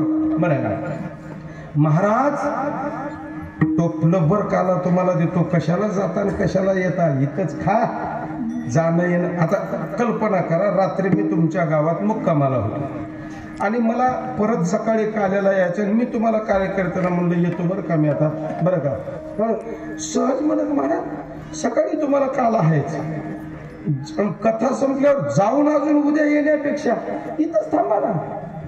बरोबर आहे का नाही? हा जाऊन तिकडच जायचं असेल तर काय हरकत नाही, पण तुम्हाला जाऊन माघारी यायचंय का नाही, मग काला करूनच जाणार. तसं साधक म्हणायला लागले महाराज एवढं गर्भाचं दुःख सहन करण्यापेक्षा आता जन्माला आलाय ना आताच काला खा. ते म्हणले नाही, आम्ही परत परत जन्माला येऊ. हे आलोकत्व जे आहे तुकोबरायांनी ह्या पहिल्या अभंगामध्ये सांगितलं. उपजोनिया पुढती येऊ काला खाऊ दही भात, दही भाताचा काला सांगितला बरं का. मग म्हणले एक काम करा ना, आता उगाच जाणं आणि एवढं त्रास घेण्यापेक्षा आता तुम्ही नेमका आलात कुठून त्याचं वर्णन सांगितलंय. आम्ही वैकुंठवासी आलो याच कारणाशी. बरं आता कुठं जाणार आहे? रामकृष्ण विठ्ठल बोला तुका जातो वैकुंठाला. आले वैकुंठातून, तुमचं जाणं जर वैकुंठातच आहे तर येण्या जाण्यात बेजार होण्यापेक्षा काला तिथंच खाना. महाराज म्हणले तिथं नाही म्हणून तर इथं.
वैकुंठी तो ऐशे नाही.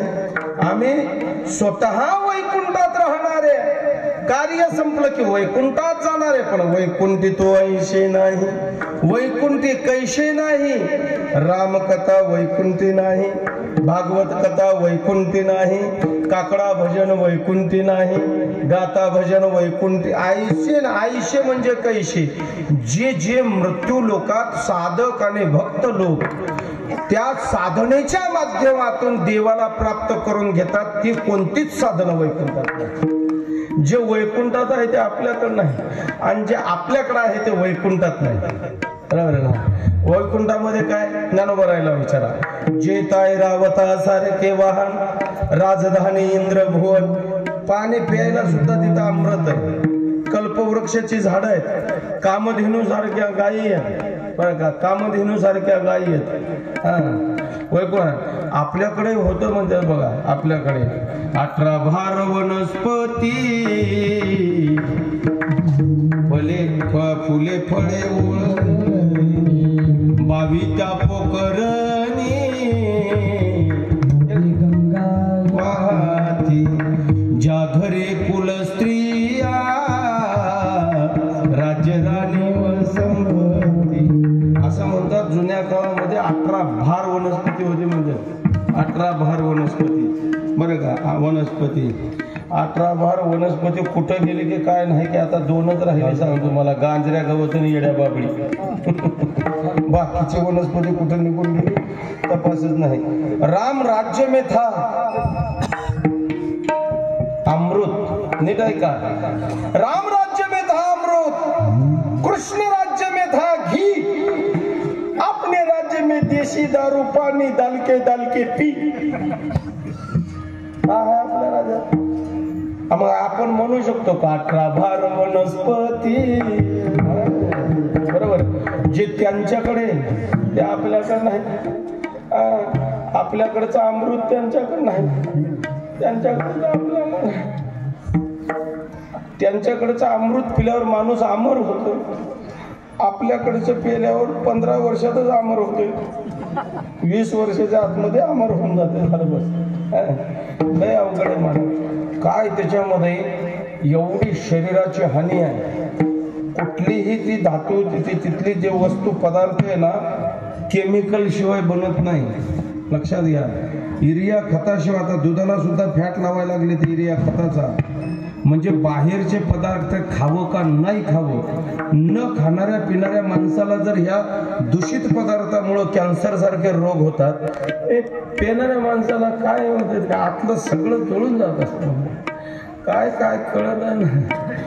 2-4 मित्र रस्त्याने चालले होते आणि रस्त्याने जाता जाता आपलं ते वॉशरूमला गेले. एक जण लग्नाला मसला गाडीतून उतरून बाजूला आणि लग्न झालं उठता असं वाकडं झालं असं. अगं मला बायो मला उठता येणं झालं रे, काय झालं की बघ म्हणा जरा, काय उठता येणं झालं, काय झालं. त्याला घेऊन गेले दवाखान्यात, ताबडतोब नांदेला. आणि दवाखान्यात नेण्याबरोबर डॉक्टरांनी तपासलं, काहीच नाही म्हणजे 1100 रुपये बिल होईल. म्हणजे झालंय काय, काहीच झालं नाही म्हणले. ह्याने शर्टाचं बटन पॅन्टीला लावलंय म्हणजे, त्याच्यामुळे त्याचं करा. जाऊ द्या, मला तो विषय सांगायचा नाही. म्हणजे जे आपल्याकडं आहे ते वैकुंठात, जे वैकुंठात आहे ते आपल्याकडं नाही. वैकुंठी तो ऐसे नाही. याच्यामध्ये तुकाराम महाराजांनी दुर्लभत्व सांगितलं, बरोबर. कवळ काही काल्याचे,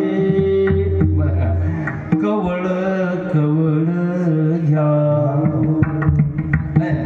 कवळ म्हणजे हाताने जे देतो, हाताने असा एक म्हणजे एक मूठ आपण ज्याला देतो, प्रसादाची पद्धत आहे. मुठाने म्हणा, 5 बोटाने म्हणा, 5 बोटाने देतो, त्याला कवळ म्हटलेलं आहे, बरं का. असं देतो त्याला पसा म्हटलेला आहे, बरोबर आहे ना. दोन्ही हाताने देतो ह्याला काय ओंजळ म्हटलेलं आहे. असं देतो त्याला काय म्हणतात, हा जे काय असेल ते आता तुम्ही ठरवा. पण जे 5 बोटाने घेऊन दिल्या जातं त्याला काय म्हटलेलं आहे, कवळ म्हटलेलं आहे. मग हे काल्याचा प्रसाद तुमच्या वैकुंठात नाही, खाण्यासाठी तुम्ही मृत्यू लोकात येणार आहात ना, मग हे आमच्याकडे तुम्ही कसं देणार आणि कसं घेणार त्याचं उदाहरण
मुद्दे आपले किती झाले लक्षात आहे ना तुमच्या? पहिल्या चरणामध्ये आलोकत्व सांगितलं, दुसऱ्या चरणामध्ये दुर्लभत्व सांगितलं, तिसऱ्या चरणामध्ये काल्याची परंपरा सांगितली तुकाराम महाराजांनी. काल्याची परंपरा ही हातात द्यायची नाही.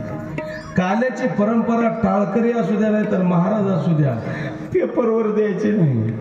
काल्याची परंपरा उपरण्यात द्यायची नाही. काल्याची परंपरा ओटीत द्यायची नाही. कॅरीबॅग मध्ये बांधून द्यायची नाही. बरं का? एका बायलेकीची शिदोरी आहे. काल्याची परंपरा अशी आहे, तुकाराम महाराज म्हणतात त्या मी तुमच्या मुखात घालायचं आणि तुम्ही एकमेका देऊमुखी. का हसले तुम्ही?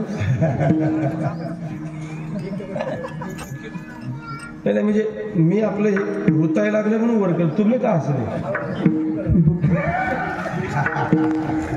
एकमेका हे देणं नाही, आदराचं देणं आहे, सद आचाराचं देणं, सद विचाराचं देणं. एकमेका देऊमुखी.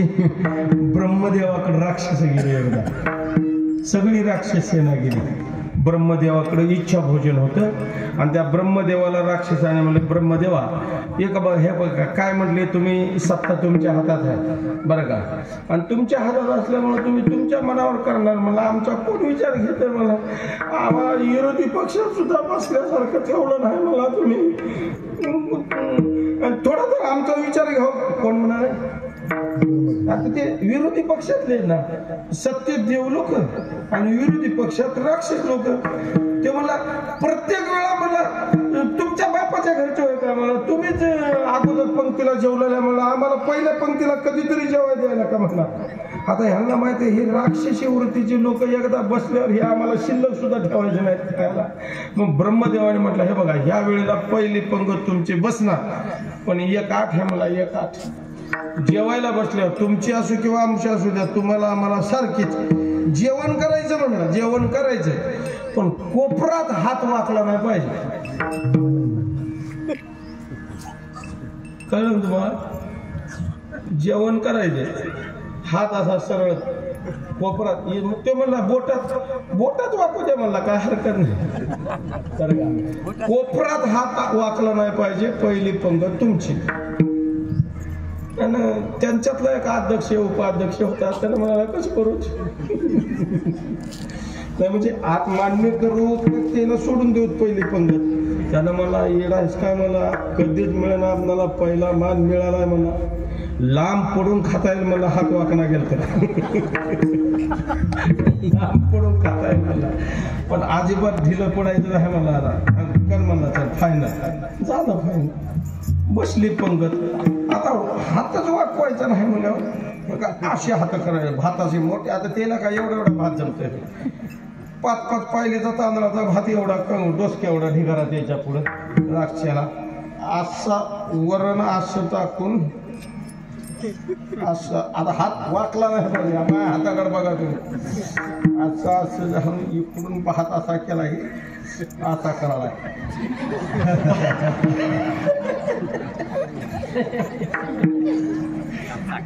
आता भात काय सुद्याने येतो होय नीट तोंडाचा, कोणता नाकात जाय, कोणता डोळ्यात जाय.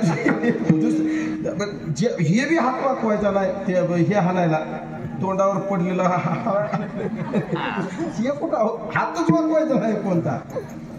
मला त्याच्यातले एक राक्षस म्हणजे नका गरीब होतं, त्याच्या एवढं आगाऊन होतं. याच्या नादी लागून कधी बी असलंच व्हायला मला आपलं वाटलंच. कधीच पोटभर खायला मिळालं नाही म्हणला. कुठं राम अवतारात असंच केलं म्हणलं ह्याने, आपण वानर होतो त्यावेळेला तेव्हाही खाऊ दिलं नाही ना. आता म्हणलं आता काय कोणी आता म्हणलं ह्या हाताने जमना गेल्यावर कोणी असं लांब पडाले, लांब खाय झालं. त्यांचा काय मेळच लागणार. उठले पंगत त्याच्या अर्ध्या पोटाने काय पोटच भरलं नाही, त्याच्या पोटात गेलंच नाही काय. आणि मग बसली. आता देव लोकांची पंगत बसली. ब्रह्मदेवा अजिबात आम्हाला जो नियम होता तोच नियम तुम्हाला म्हणला. आमच्या नियमाचं तुमच्या नियमाचं उल्लंघन केलंय का आम्ही? नाही, आम्ही बघणार. आम्हाला सगळे कॅमेरे लावा म्हणला, सगळे जे एकाच्या पाठीमागं एक एक उभा राहा म्हणला, कुणाचा हात कोपरात वागते का बघा म्हणला.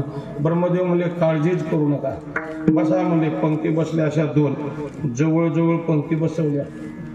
एकच पात्र टाकलं मध्ये महाराज, एकच. इकडून एक जण बसवला आणि इकडून एक जण बसवला, असं बसवलं. झाले पंगत चालू. ब्रह्मार्पणम ब्रह्म हवेर ब्रह्मा. ते म्हणजे आता हे म्हणजे ही जवळ बसले का हे जागा मिळत कळला म्हणा. तुम्ही मला खाऊ घालायचं, तुम्ही नाही खायचं. तुम्ही काय करायचं? मला खाऊ घालायचं. मी काय करायचं? तुम्हाला खाऊ घालायचं. तुम्ही चपाती म्हणलं की मी चपाती खाऊ घालायचं. मी म्हणलं ना शिरा, फक्त सांगायचं. लोणचं म्हणलं की तुम्ही नाही खायचं, मला खाऊ घालायचं. बरं का? आणि मग अशा प्रयत्नाने देव लोकांनी चालू केलेली परंपरा ही एकमेकाला देव घालू हुंबरी. तुका म्हणे वाळवंट बरवे नीट उत्तम.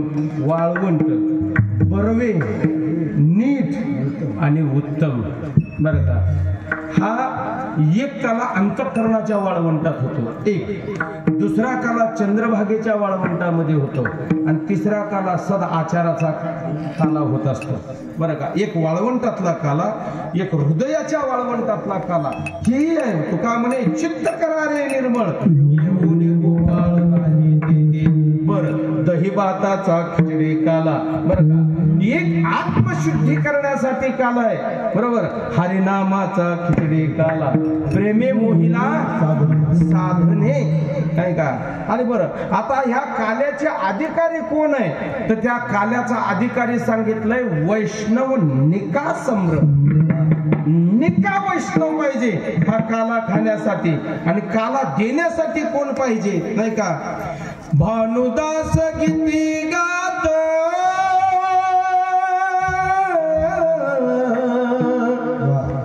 प्रसाद देतो पंढरीनाथ. घ्या रे दही भात, घ्या रे दही भात.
खातो याला सुद्धा महत्व आहे.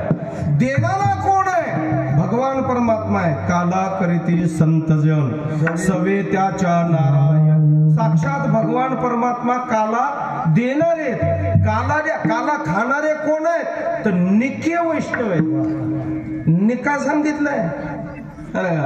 सामान्य वैष्णवाला काला मिळतच नाही. तो दही मुरमुरी मिळत असतील, त्याला काला मिळत नाही. तुम्हाला दिसायला तो काल्याचा प्रसाद दिसत असेल, पण तो काला नसेल. लक्षात घ्या.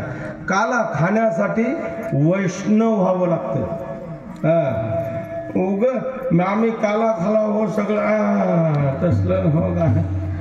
टोल नाक्यावरचं ते ग्रीन लाईट लागल्याशिवाय दांडकं वर होत नाही. नाही कळलं तुम्हाला? ग्रीन लाईट लागल्याशिवाय दांडकं होत नाही, वर होत नाही. काला खाण्यासाठी कळलं का? अजून आता परत दुसरं उदाहरण देऊन सांगू तुम्हाला. निका वैष्णव व्हावं लागतं. काला खायचा असेल तर तुम्हाला दही मुरमुरे मिळतील, आता इथे ठेवलेले वरती दही भात मिळेल, पण काला नाही मिळणार. काला खाण्यासाठी अधिकारी व्हावं लागतं. होल को व्हाल कोण, कोण ते अधिकारी. जर असा काला खाण्यापेक्षा त्या तुकोबरायांचा ज्ञानोबरायांचा अनुयायी म्हणून जर काला खाल्ला ना, तो प्रसादे सर्व दुःखाना हानिरशोपजायते. सर्व दुःखाचा नाश करून अत्यंत सुखाची प्राप्ती करून देणारा हा काल्याचा प्रसाद. आणि त्या काल्याच्या प्रसादाचं ठिकाण तुकाराम महाराजांनी सांगितलं. तुका म्हणे वाळवंत बरवे नीट उत्तम. बरव या शब्दाचा अर्थ वेगळा आहे, नीट या शब्दाचा अर्थ वेगळा आहे, आणि उत्तम या शब्दाचा अर्थ वेगळा आहे. तिन्हीचाही अर्थ भिन्न भिन्न आहे.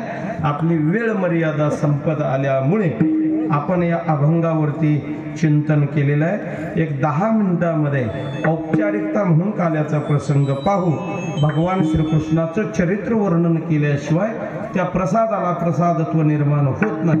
म्हणून संप्रदायाच्या नियमाप्रमाणे तुमचा नियम अगोदर गिरे महाराजाला मी काय म्हणलो, गिरे महाराज आपण विठू बरक मायला काला हार घालू. ते म्हणले महाराज थोडं अगोदर घालू. म्हटले विठोबारक माय तुमचं लय उशिरा होते बरं का, थोडं अगोदर. आमच्याकडे विठ्ठल विठ्ठलला घालतात म्हणले. झालंय का कीर्तनात विठ्ठल विठ्ठल? आता घेतो, आता घाला. झालंय का आतापर्यंत? नाही. मग आता भजन करा, आता विठ्ठल.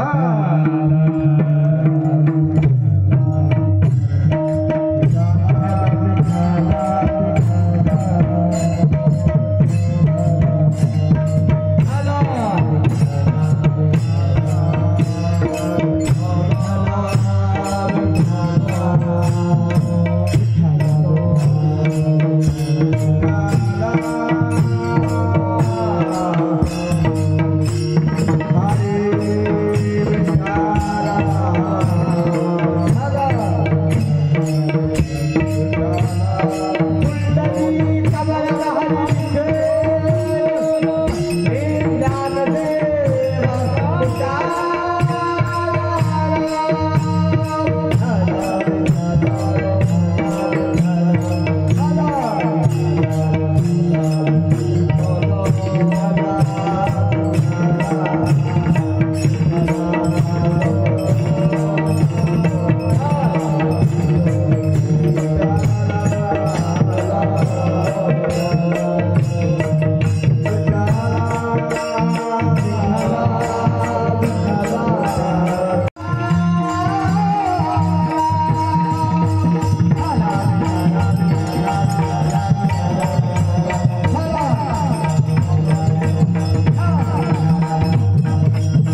काय माहितीये का, आनंद देवाचं स्वरूप आहे,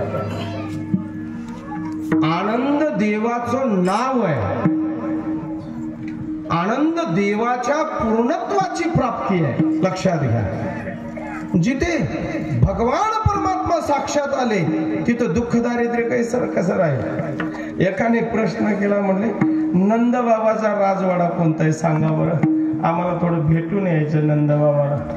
आणि ते पत्ता सांगणाऱ्याने सांगितला, आम्ही आमच्या घराचा पत्ता सांगताना सांगतो, 3 मजली घर आहे, पिवळ्या कलरचे पट्टे लावलेले आहे, ते ह्याच पट्ट्याचा आहे. काय करू तुम्हाला, आपल्या घराचा पत्ता कसा सांगतो. 2 मजली घर आहे, मला सगळ्या काचेच्या असा जिन्याला सगळे काच लावले, मला सगळ्याच्या माला मोडून आणून लावल्या मला.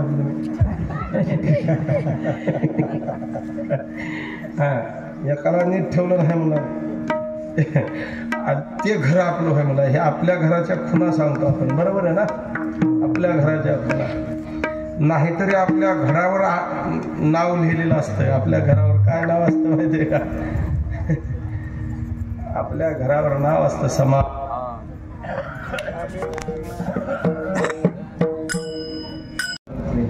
या देवाच्या खूण आहे.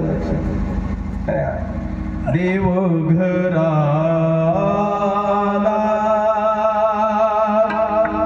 भक्ती सन्माने पूजिला, देव घराला आला. भगवान परमात्मा गोकुळामध्ये आले. गोकुळामध्ये का आले त्याचं कारण सांगतो. देवाने चोरी का केली त्याचं एक कारण सांगतो.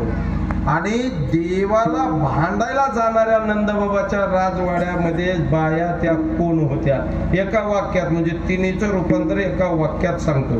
वेदाने आणि शास्त्राने वर्णन केलेलं आहे. गोकुळामध्ये असणाऱ्या गवळणी या स्त्रिया नव्हत्या. गोकुळामध्ये दिसणाऱ्या गवळणी त्या महिलांसारख्या दिसत असतील, पण त्या महिला नव्हत्या. गोकुळामधल्या गवळणी त्या पुरुष नव्हत्या, म्हणजे मानव नव्हत्या. गोकुळामधल्या गवळणी दिसायला तुम्हाला मानवासारख्या दिसत असतील, दिसायला तुमच्या घरातल्या माय माऊली सारख्या दिसत असतील, असायला सुद्धा त्या तशा असतील, पण त्या जाण, वेद, गर्भेच्या श्रुती त्या वेदाच्या रुची होत्या. नीट आहे का, त्या नविदा भक्तीचे सूत्र होते, ते भक्तीची एक धारा होती ती. पण त्या गवळणी नव्हत्या. जर वेदाच्या रुची गोकुळामध्ये गोपीच्या रूपाने आल्या असतील, बरोबर आहे ना, तर भगवान परमात्मा गवळणीकडे म्हणून जात नव्हता, बरं का. आपल्या भक्ताला आलिंगन देण्यासाठी, पेटण्यासाठी अनेक गवळणी. हे बघा, देव जन्माला आले, लहान असताना थोडेसे रडत होते. का रडले, त्यांना माहिती आहे आता मला संसार करायचा आहे, रडल्याशिवाय पर्याय नाही, म्हणून तर संसारातली माणसं रडतात. एक जण मला प्रश्न केला माझ्या गळाला, मला बघा बारकेराव मला तुम्ही 12 गाव फिरता मला 40 वर्ष वय झालंय मला माझ्या बरोबरीच्या 2 लेकरं 3 झाले सगळं होऊन गेलंय मला माझी चिठ्ठी कशी लपून बसली असेल देवाच्या हातात कशी येत नसेल मला अरे कुणाच्याही गाव सगळं भावकीचं आहे गाव सगळं सोय देत आहे कुणा सुद्धा म्हणजे दया येणा झाले मला जगाव की मराव ते बी कळणार झालंय मला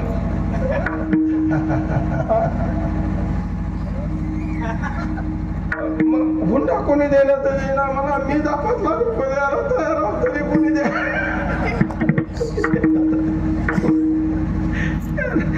अरे बाबा मी कुठं लय अवघड काम आहे आम्हाला तर कसले फोन येतात मला इमानदार नाही पंचर मला कुठे यांना विचार त्यांना खोटं वाटलं तर आता हे 4-8 दिवस झालं सोबत तुम्हाला वाटतं ना इथून गेलं आहा झोपू देत नाही ते तुमचे तरी बरे आहे तुम्हाला असं इमानदार लय वंगळे फोन येतात आम्हाला कोणी काही विचारतो परवा एक जण मला फोन केला वस्तुस्थिती दाराच्या गादीवरून खोटं बोलत नाही नायगाव तालुक्यातला माणूस आहे तुमच्या आळंदीत संस्थेत मुली मिळतात म्हणा आपल्याला एखादी बघून द्या की लग्नाला म्हणाला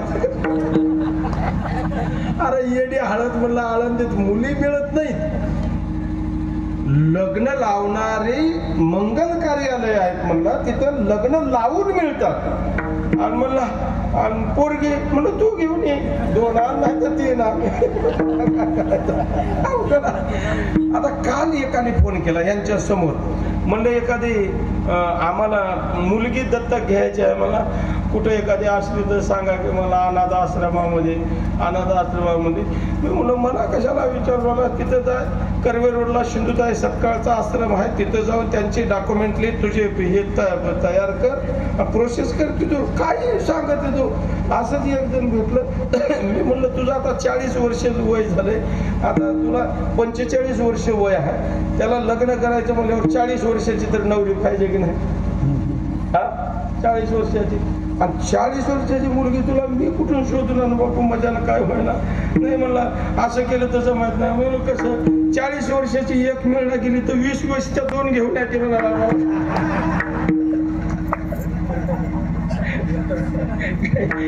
करायचे त्याच्यामुळे ना माणसं विचारा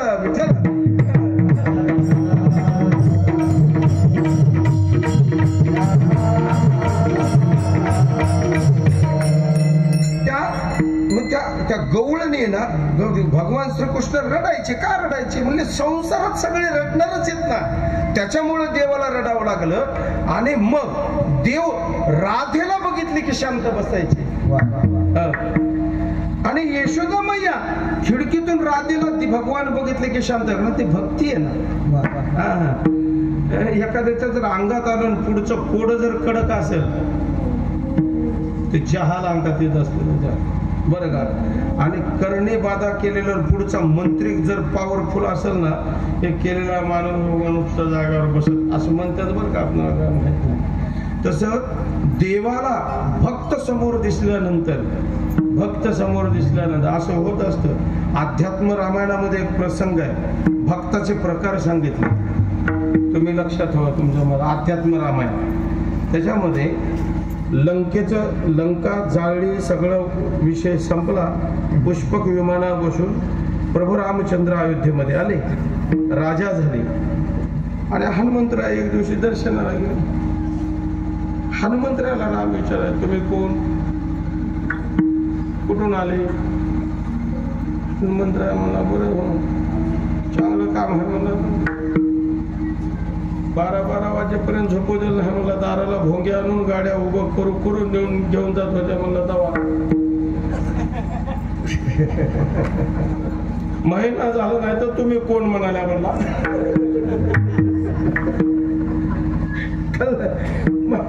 महिना बी झाला नाही तर तुम्ही कोण म्हणाल्या असलं का म्हणलं जर तुम्ही म्हणतच असाल तर मी सांगतो ऐका देह संबंधाने जर विचारित असाल तर मी तुमचा दास आत्मसंबंधाने विचारित असाल तर मी तुमचा भक्त आहे आणि शरीर संबंधाने विचारित असाल तर मी तुमचा सेवक आहे आत्मसंबंध देह संबंध आणि शरीर संबंध बरोबर आहे ना. तसं त्या गवळणी ह्या तिन्ही संबंधातल्या होत्या. कोणी सुना, कोणी लेकी, कोणी एकी स्वतंत्र. भगवान त्या गवळणीला फक्त दर्शन देण्यासाठी जायच्या आणि त्या गवळणी राधेला बघितलं की भगवान रडायचे, थांबायचे आणि आमची यशोदा मैया म्हणायची, राधे राधे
जमवली. खूप अध्यात्म आहे. मर्यादा आपली वेळेची संपलेली आहे. भगवान श्रीकृष्णाने अनेक गोपाळांना सुद्धा मन आकर्षित करून घेतलं, कारण त्याचं नाव आहे कृष्ण. कर्षती इति कृष्ण. प्रत्येकाचं आकर्षण करून घेतो म्हणून त्याचं नाव कृष्ण.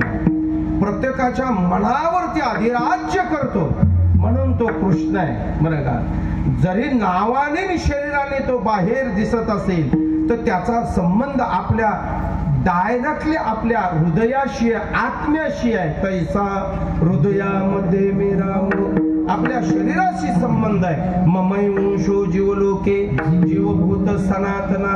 वाकड्या, पेंद्या, सुदाम्या, बोबड्या, श्रीदामा, मधुमंगल या सगळ्यांना एकत्र करायचं देवाने.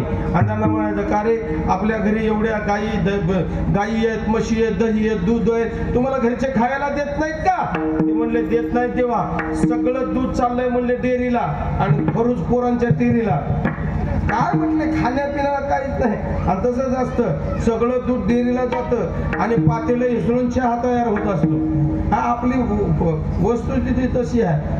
ओरिजिनल माल आडतीला जातो आणि गोंडर कुठं घरी खायला ठेवतो. नाही कळलं, पद्धतच तशी. म्हणले आपल्या लेकराला खायला काय नाही. म्हणले आता बस खाली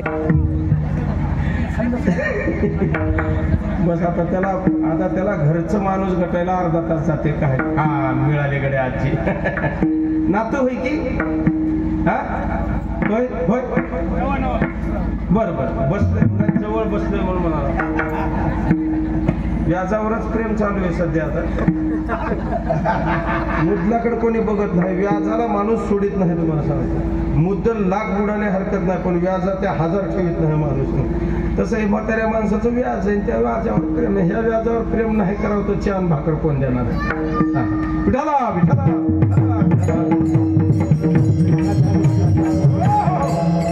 देवाने मला एका वाक्यात पूर्ण काल्याचा भाग सांगितला. भगवान गवळणीच्या घरी का गेले तर त्या वेदाच्या रुची आहेत त्या गवळणी नाही देवासाठी.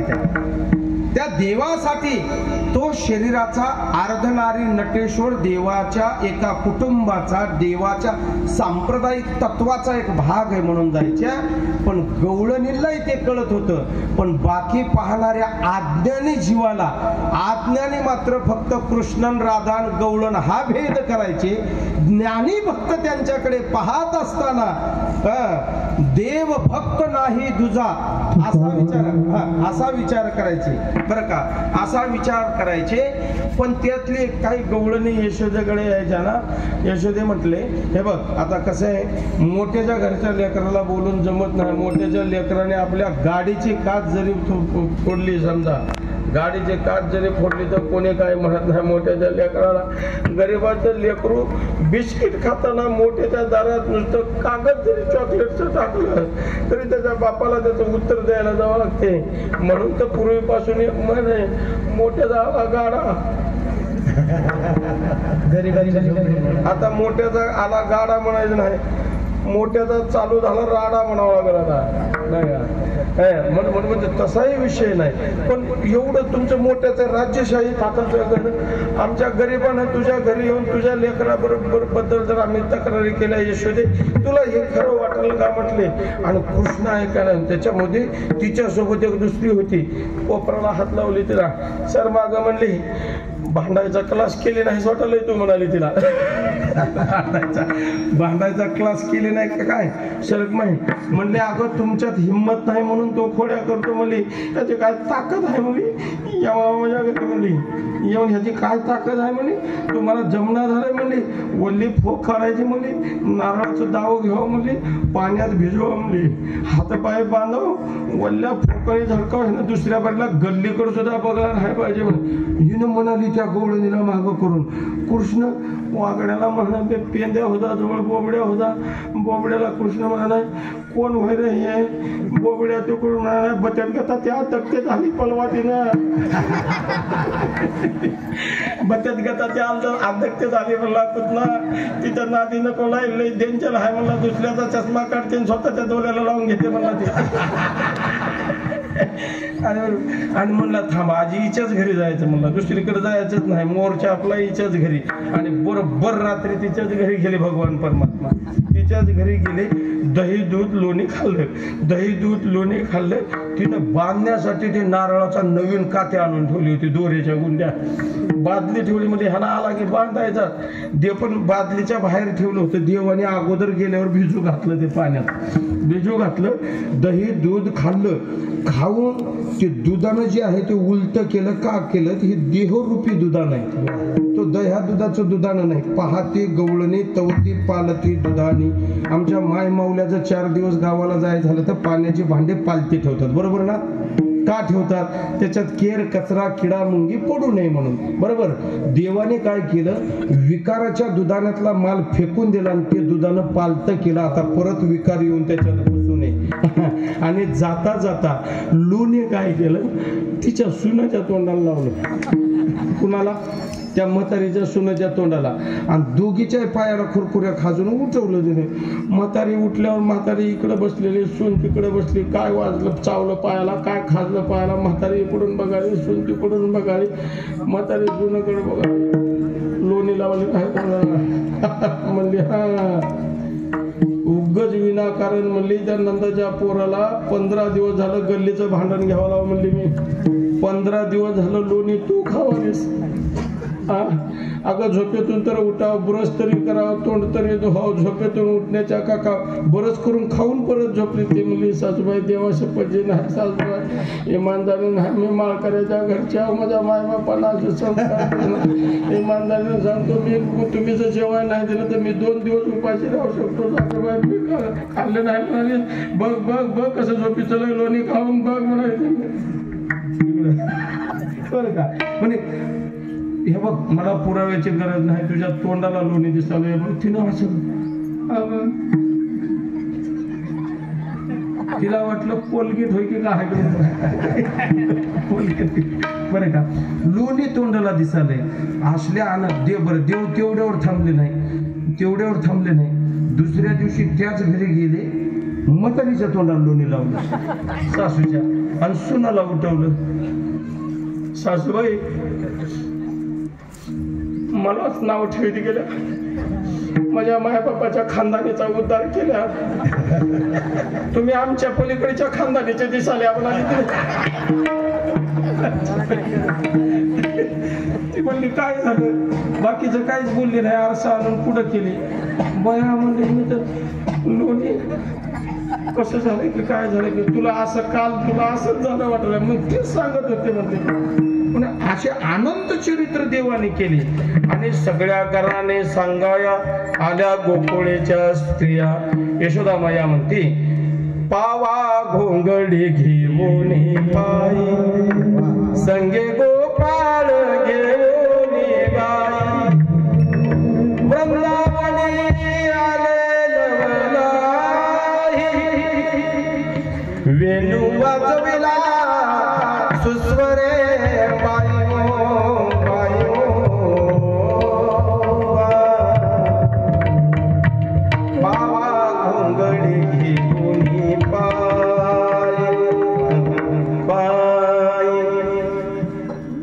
देवाला मुरली पावा बासरी दिली, गायी दिल्या आणि कार्तिक शुद्ध अष्टमीला यशोदा मैयेने वाळवंटामध्ये देवाला पाठवलं.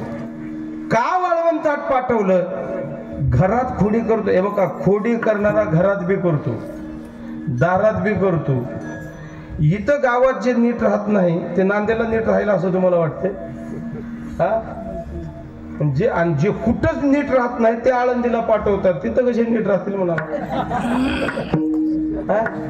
कुठंच नीट राहत नाही ते आमच्याकडे पाठवतात तिकडं. पण काय कृपा आहे बघा, त्या माऊलीच्या तिथं गेलं पण नीट होतं. तिथं रेडा नीट झाला, तिथं दगड नीट झाला, माऊलीच्या इच्छेने चालू लागला बरं का, माऊलीच्या इच्छेने बोलू लागला. यशोदेला निमित्त नव्हतं, याला इथं नीट राहत नाही म्हणून वाळवंटात पाठवला. तसं नाही, गावात असताना राक्षस बरीच मारली होती. काही राक्षसाला वृंदावनात गोकुळात येण्यासाठी एंट्री नव्हती. कालिया डोहाच्या बाहेर आला की त्याला शाप होता, पण त्याला जागेवर जाऊन मारायचं. हो, तालवनामध्ये आगासुराला जाऊन मारायचं, जाग्यावर जाऊन तिथं मारायचं होतं त्यांना देवाला. म्हणून यशोदा म्हटली आता ही गावात लेकरं बाळ बाया पोरं घाबरतील, बाहेर जाऊन बाहेरची पिढा बाहेर काढून टाक म्हटले ते, म्हणून देवाला पाठवलं. आता ह्यांचं मंडळ सगळं सोबत होतं, त्याच्यात बोबड्या म्हणला कुठना, हे बघा आपणाला काय जमायचं नाही, लय वर्ष झालं मला तुझ्या मागं फिरायला म्हणला, ह्या वर्षी नाही पुढच्या वर्षी नाही, कधीतरी मोठ्याचा काय खरं जमा मला जातो तू त्या गाई आणि ते तू बघ. ते म्हणले झालं काय तुला ते तरी सांग, काय झालं म्हणताना आखित एकदा थगले पोल मिळून माल्याच्या माल्यामध्ये गेलो लेबा. बोबड्या म्हणतो आखित एकदा थगले पोल मिळून माल्याच्या माल्यामध्ये गेलो लेबा. माल्याच्या माल्यामध्ये कवल्या कवल्या थकल्या होत्या, थगल्या पोलांना दोन दोन दिल्या, मला ताल दिली लेबा.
बसून असताना शिक्स मारला राव. मग ते सुरदासजी म्हणलो ना मी त्यांना, सुरदास आंधळ्यालाच म्हणतात.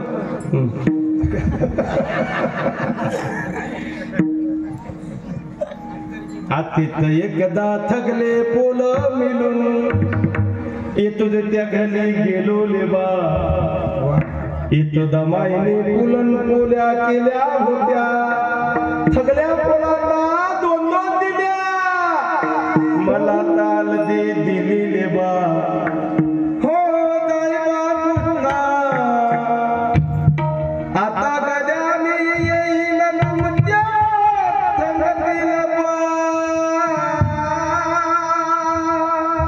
असा आहे ना. बोबड्या गवळणी लय येत आम्हाला चांगल्या गवळणी म्हणता येत नाही तर बोबड्याच्या कुठं नाजी लागायचं.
पलवा किलवत लय बोल झाला.